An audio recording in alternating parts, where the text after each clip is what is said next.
Hey guys, welcome back to SK भैया। ये है क्लास 12 की chemistry strategy detail explanation one shot video. Video में वॉच करना, बहुत मजा आने वाला है। एंड हाँ, बहुत से स्टूडेंट्स अभी भी वीडियो को वॉच कर रहे हैं पर वीडियो को लाइक एंड चैनल को सब्सक्राइब नहीं कर रहे हैं। स्टूडेंट्स, अभी वीडियो को लाइक करके चैनल को भी प्लीज़ सब्सक्राइब कर लो। और हाँ, टेलीग्राम लिंक डिस्क्रिप्शन में लिंक दिया हुआ है, प्लीज़ जाके चैनल को भी ज्वाइन कर लो क्योंकि daily notes and the informations provide होते हैं। ठीक है, और कोई भी डाउट है तुम लोगों को क्वेश्चंस में या फिर कह सकते हो वीडियो में, तो अपने कमेंट में आंसर डाल दिया करो या फिर क्वेश्चन डालते करो, आंसर मैं दूंगा तुम लोगों को। ओके, अब चलो एक्सप्लेनेशन को स्टार्ट करते हैं। अब लोग पढ़ने जा रहे हैं क्लास 12 केमिस्ट्री स्ट्रैटेजी। 90% स्कोर कैसे कर सकते हैं केमिस्ट्री पेपर में, और केमिस्ट्री की स्ट्रैटेजी को आज हम डिटेल में देखने वाले हैं कि भैया केमिस्ट्री चैप्टर्स को हम कैसे पढ़ें एंड कैसे केमिस्ट्री के पेपर को क्रैक करें 90+। तो चलो स्टार्ट करते हैं। तो देखो, हमारी जो फर्स्ट स्लाइड आती है उस स्लाइड में हम देखने वाले हैं कि केमिस्ट्री में चैप्टर्स कितने हैं। टोटल बात करेगा चैप्टर्स की, टोटल तुम्हारे 10 चैप्टर्स हैं, जो कि तुम्हारा फिजिकल केमिस्ट्री है एंड इनऑर्गेनिक है, फिर तुम्हारा ऑर्गेनिक केमिस्ट्री है। तो टोटल मिक्सअप करके हो गए तुम्हारे 10 चैप्टर्स। ठीक है, तो चलो देख लेते हैं कौन कौन से चैप्टर्स हैं। तो तुम्हारा जो फर्स्ट चैप्टर आता है वो आता है तुम्हारा यहाँ पे सॉल्यूशंस, जो कि तुम्हारा 7 मार्क्स का क्वेश्चन पूछा जाएगा सॉल्यूशन से।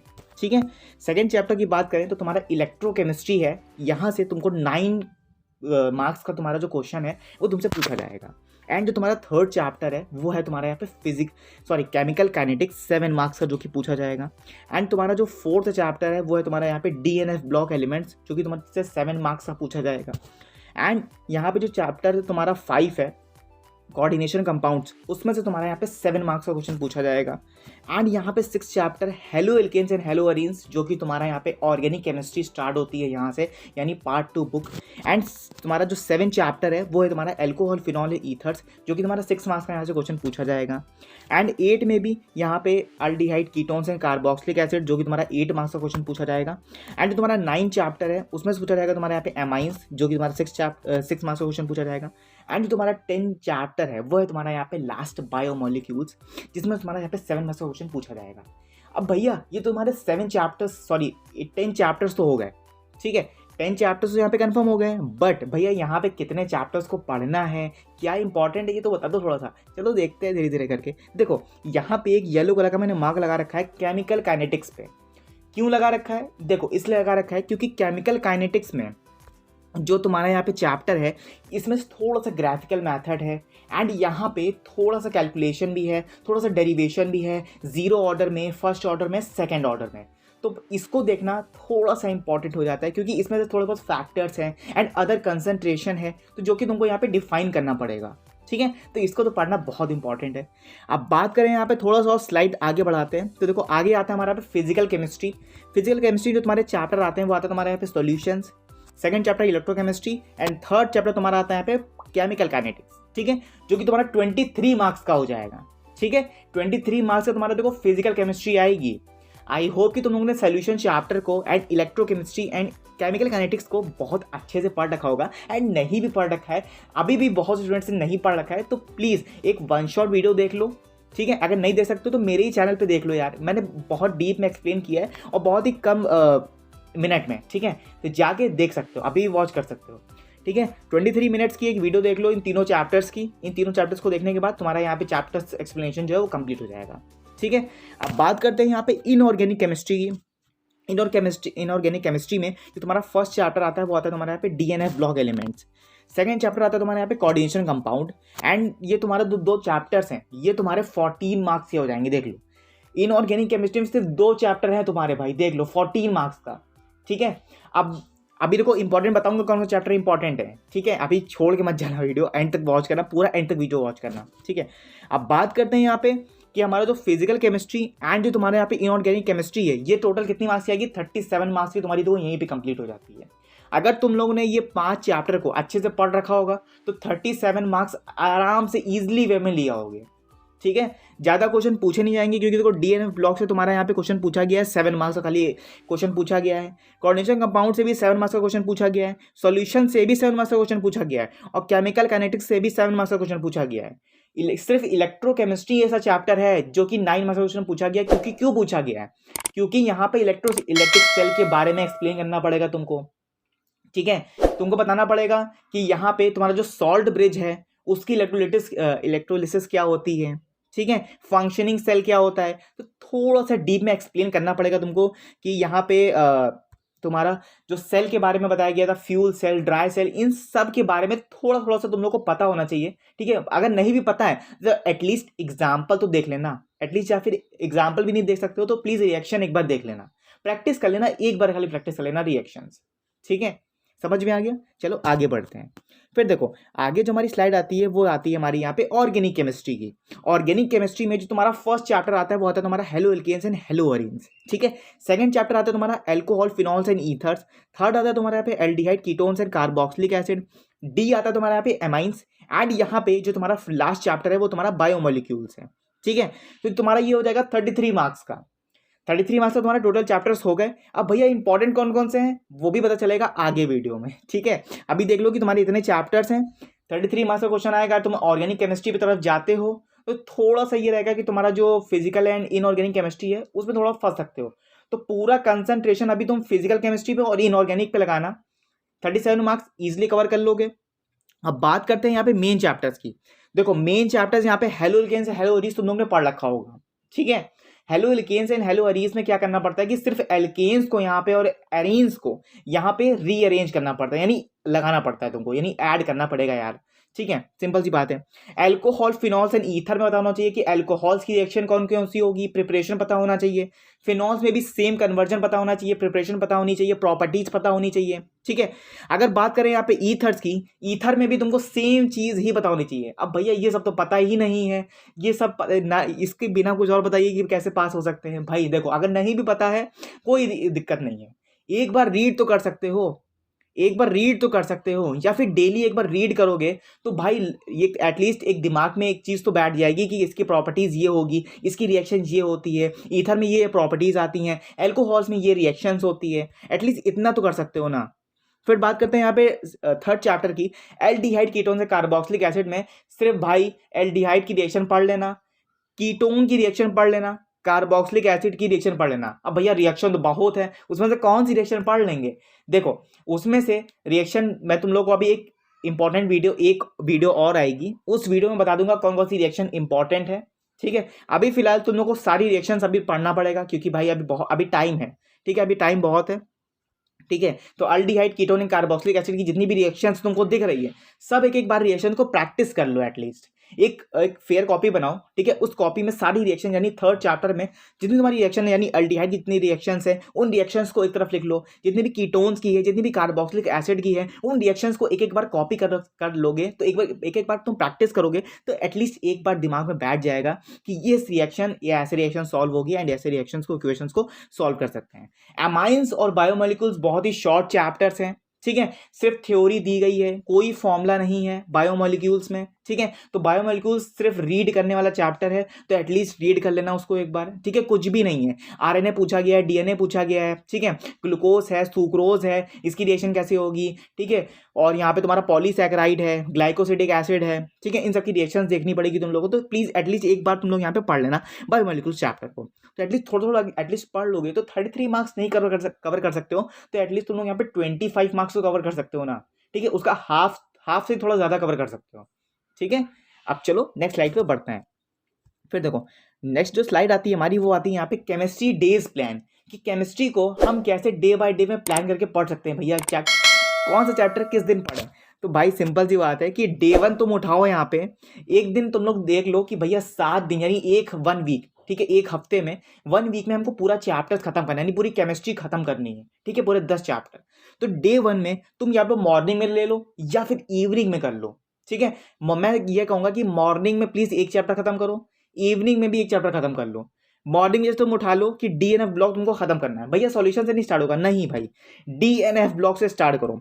जब डीएनएफ ब्लॉक से स्टार्ट करोगे तो डीएनएफ ब्लॉक का जो तुम्हारा यहाँ पे थोड़ा बहुत कन्फिग्रेशंस हैं, एंड डीएफ ब्लॉक में तुम्हारे जो एलिमेंट्स हैं, इलेक्ट्रॉनिक कन्फिग्रेशन है, एंड जो तुम्हारा लैंथोनॉइड है, एंड अदर जितने भी तुम्हारे डीएनएफ ब्लॉक के जितने भी तुम्हारे एलिमेंट्स हैं, एटलीस्ट तुम्हारा डीएनएफ ब्लॉक जो तुम्हारा हार्ड चैप्टर है थोड़ा सा ईजिएस्ट हो जाएगा, ठीक है।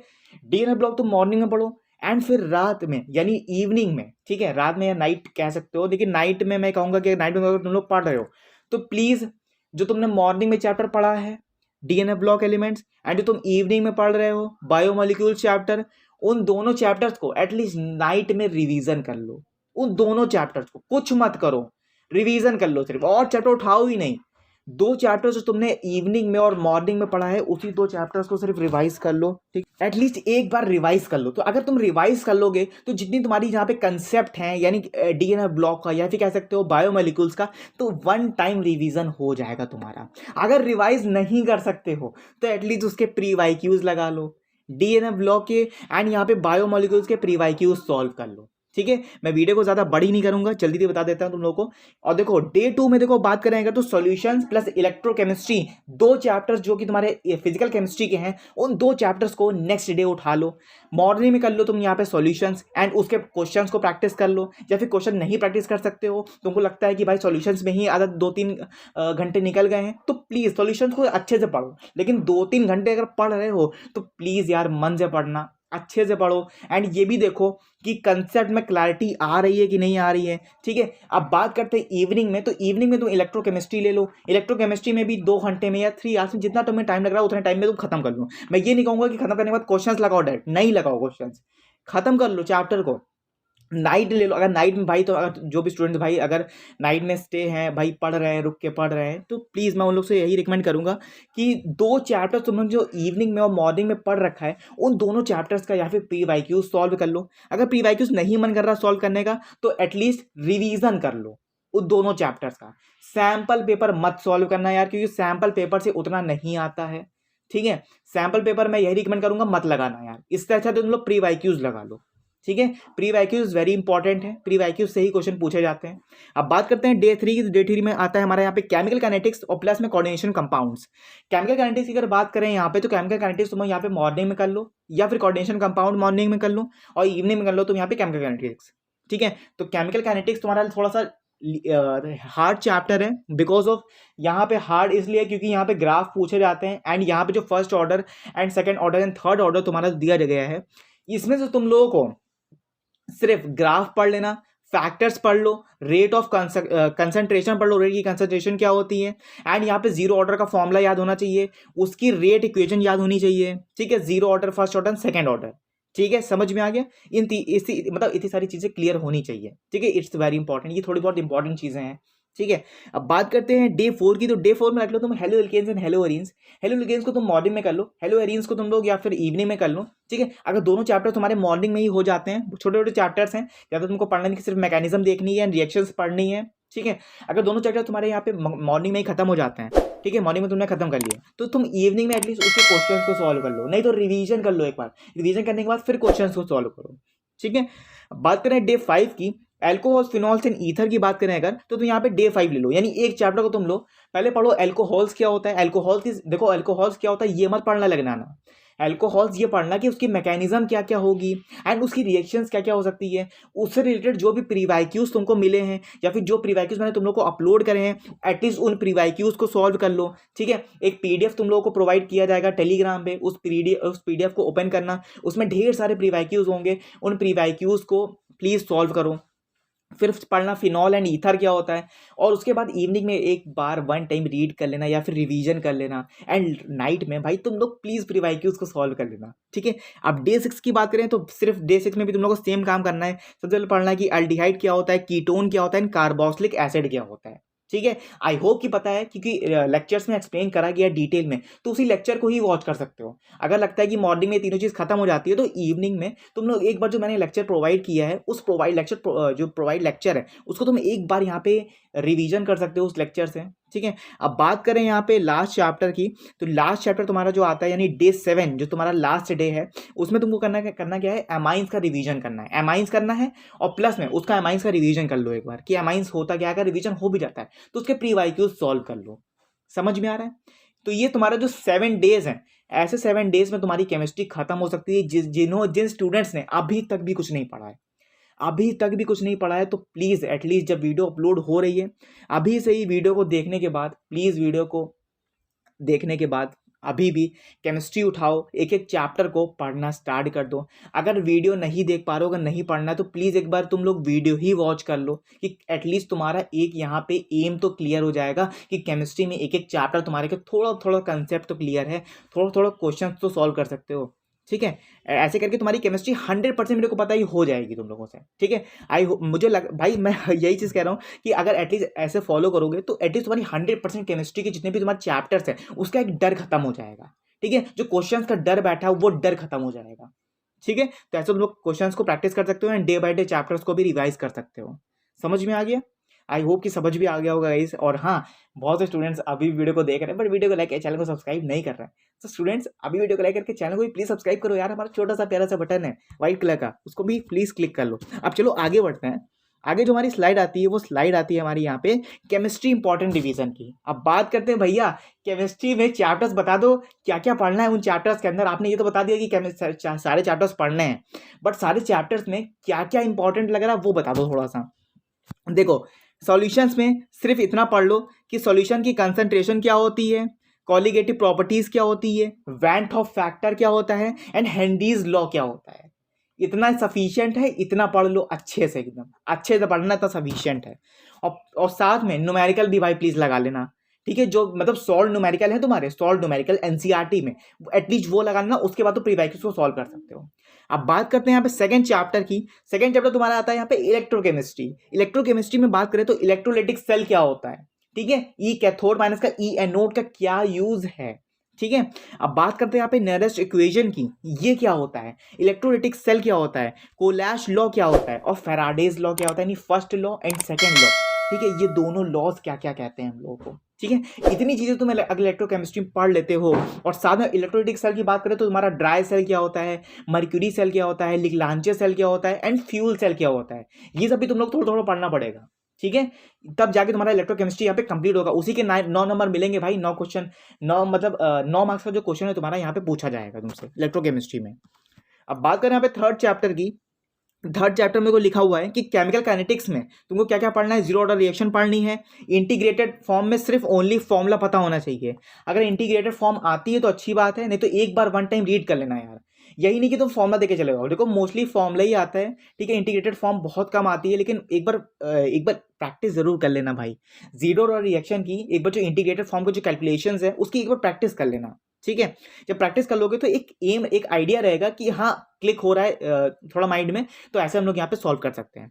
फिर देखो, फिर बात करें यहाँ पे हम फर्स्ट ऑर्डर रिएक्शन की, तो ओनली फॉर्मूला पता होना चाहिए, रेट तुम लोग को इंटीग्रेटेड फॉर्म भी पता होनी चाहिए यार। ठीक है, फर्स्ट ऑर्डर में भी, और रेट इक्वेशन पता होनी चाहिए, नहीं K/2 अरेनियस इक्वेशन इंटीग्रेटेड कैसे होती है और रेट इक्वेशन की एक्टिवेशन एनर्जी क्या होती है।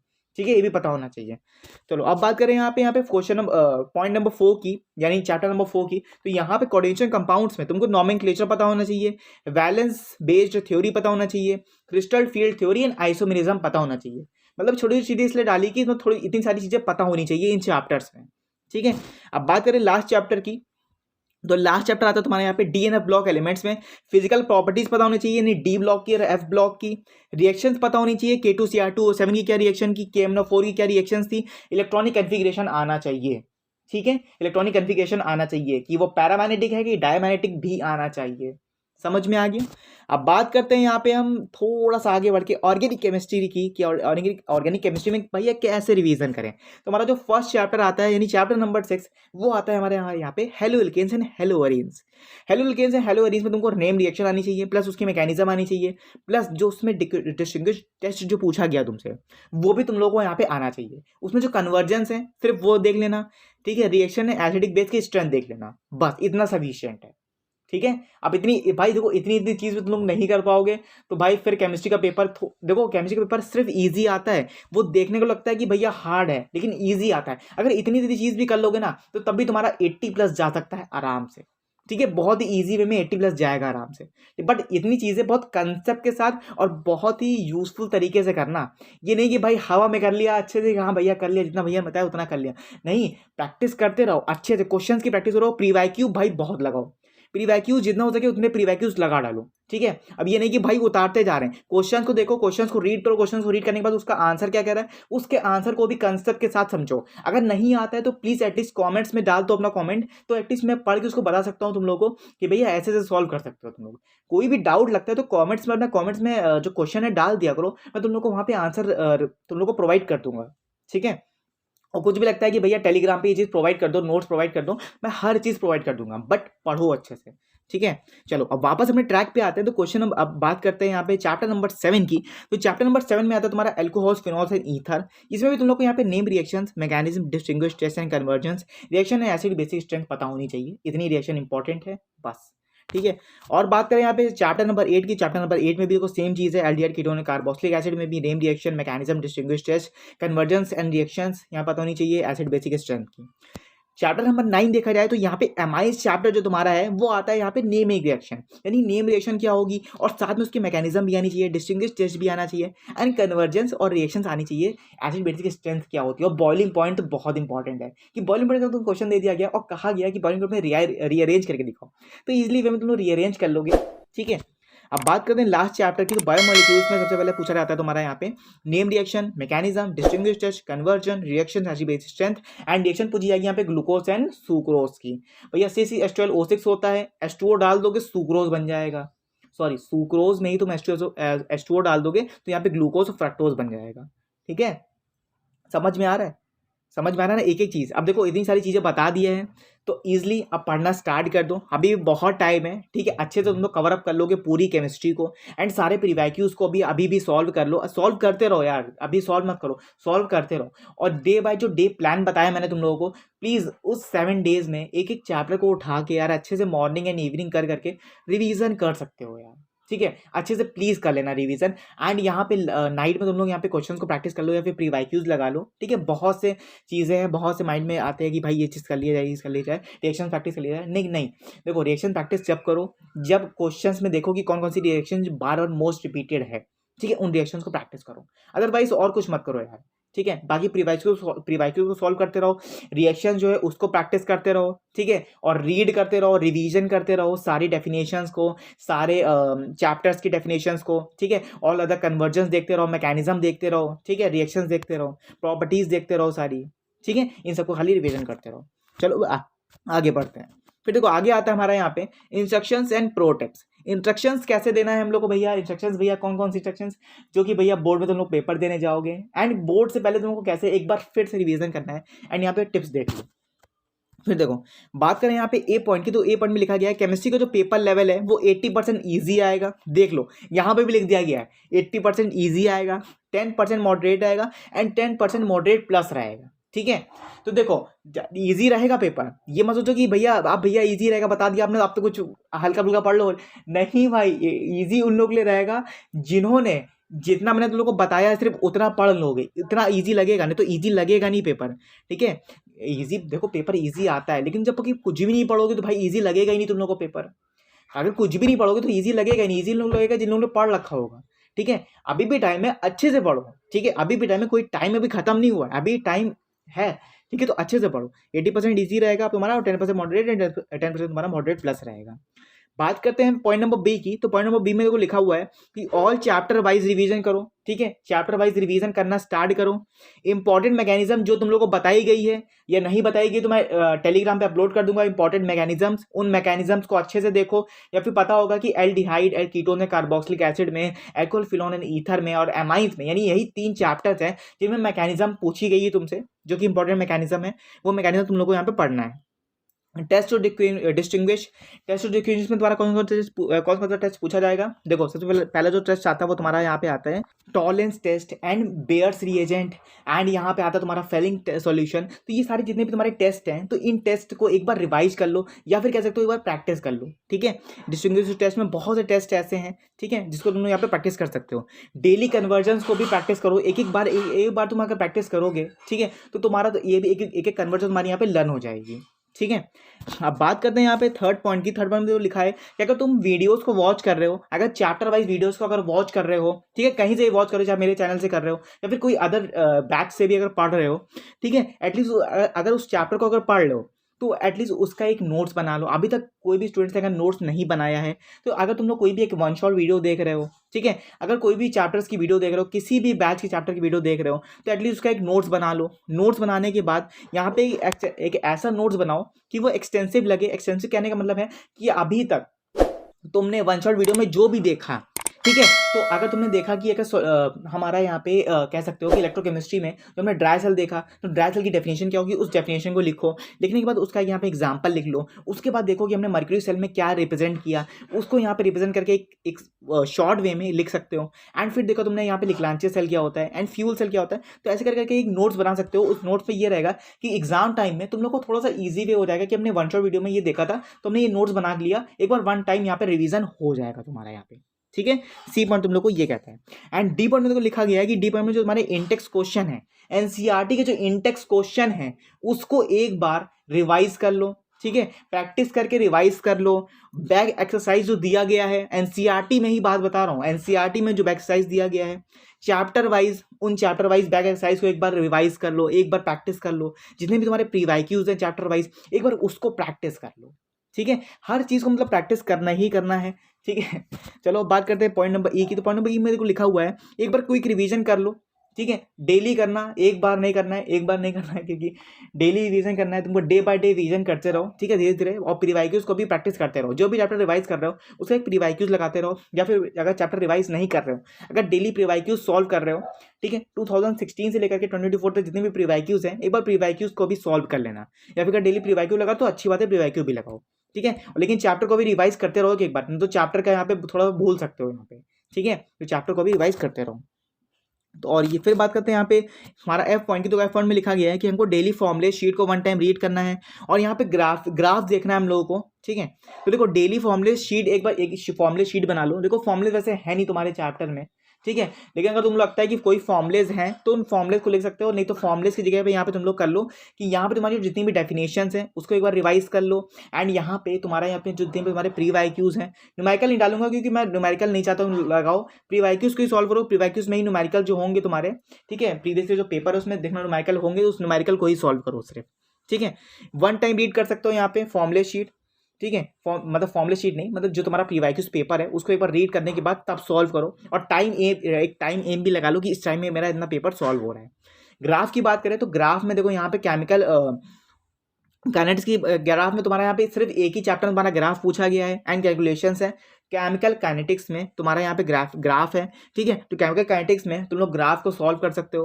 ग्राफ कहने का मतलब ये है कि जीरो ऑर्डर रिएक्शन में जितने भी ग्राफ बनाए गए हैं उन ग्राफ को यानी उन यूनिट को एक बार पढ़ लेना, ठीक है, वन टाइम रीड कर लेना, ठीक है। अगर रिवाइज कर रहे हो तो भैया रिवाइज अच्छे से करना कि तुमको याद रहे एग्जाम टाइम तक कि भैया ये रिवाइज किया था मैंने, ठीक है।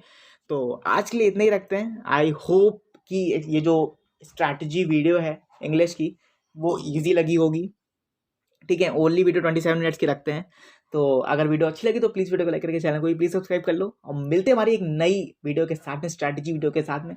तब तक ले good bye and thanks for watching. और अपनी तुम लोग का जो भी क्वेश्चन है वो तुम लोग अपने कॉमेंट्स में डाल देना कि कौन कौन सी वीडियोज़ प्रोवाइड चाहिए एंड कौन कौन से क्वेश्चन चाहिए तुम लोगों को, ठीक है। चलो